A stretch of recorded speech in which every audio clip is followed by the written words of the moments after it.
Senate Concurrent Resolution 112 will ask Idaho lawmakers to sign on to the convention idea.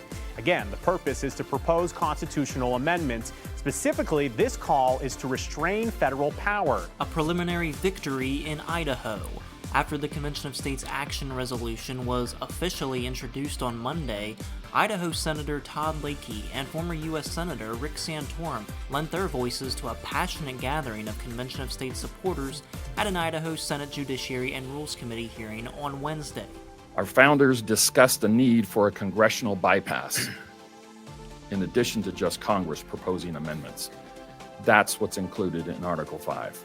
Convention of States is not a right or left issue. It is about who decides. Will it be we the people using a system of checks and balances, or the elites who enrich and empower themselves? The committee advanced our resolution by a 6-3 vote to the Idaho Senate floor. This is the first time we have ever passed a committee in Idaho. Several Idaho TV stations covered the developments. A bill making a formal application to Congress to call for an Article 5 convention. The key ideas in the resolution: impose fiscal restraints on the federal government, limit the power and jurisdiction of the federal government, and limit the terms of office for members of Congress. Conventions of states have been held throughout the course of our country. Prior to the Constitutional Convention of 1787, there have been other conventions of states since. They are run similar to the way a legislature runs. They are controlled by the state legislatures themselves. It was set up by the founders to be completely separate and independent from Washington, to be a check on Washington. Meanwhile, Idaho Governor Brad Little said he's all in for an Article 5 convention. I have evolved over time because everybody said, well, Congress is finally going to figure this out. They're finally going to do something. I have reached the desperation phase.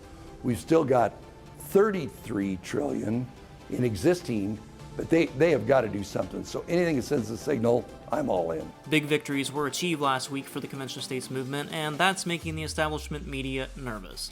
A new hit piece appeared in the New Republic with countless false and misleading claims about our grassroots movement. Author Nancy McLean's solution to preserve the status quo was to vote for President Biden or something. Apparently, Nancy missed the part about the Article 5 process completely bypassing the presidency, which is kind of the whole point. Oops. Turning to more serious talk, popular podcaster Tim Pool had much better advice for citizens looking to affect change. There's a possibility that there could be a convention of states, and you can enact dramatic change. So perhaps voting in the traditional federal sense may be a bit difficult. Win at the state level. We got to organize. You got to take a look at who your state reps are, who your state senators are. You've got to support. You got to talk to them. State reps and state senators, easy to contact. These are smaller communities where you live. You can check their offices. You can talk to them. Visiting your state legislators is exactly what COS volunteers do on a regular basis. Here's some behind-the-scenes footage of the Hawaii team proving how easy it is and sharing some important tips. Hey. Jack and Donna, hey, how's it hi. going? Hi. All right.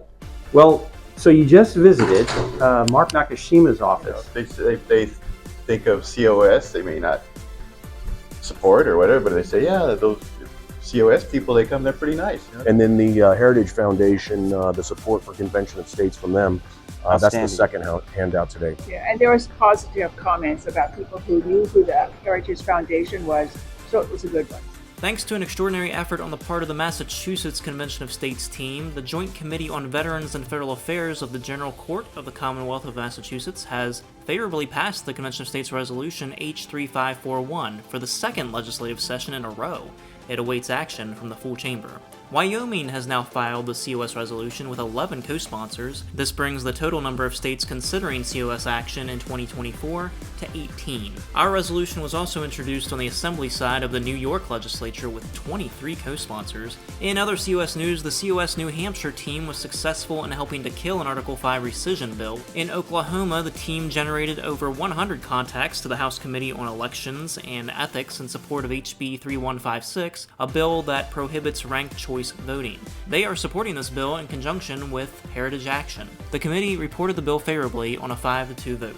And finally, here's some snapshots from COS events going on around the country, including from Utah, Tennessee, Idaho, Montana, and Iowa. And now, you're up to date with Convention of States.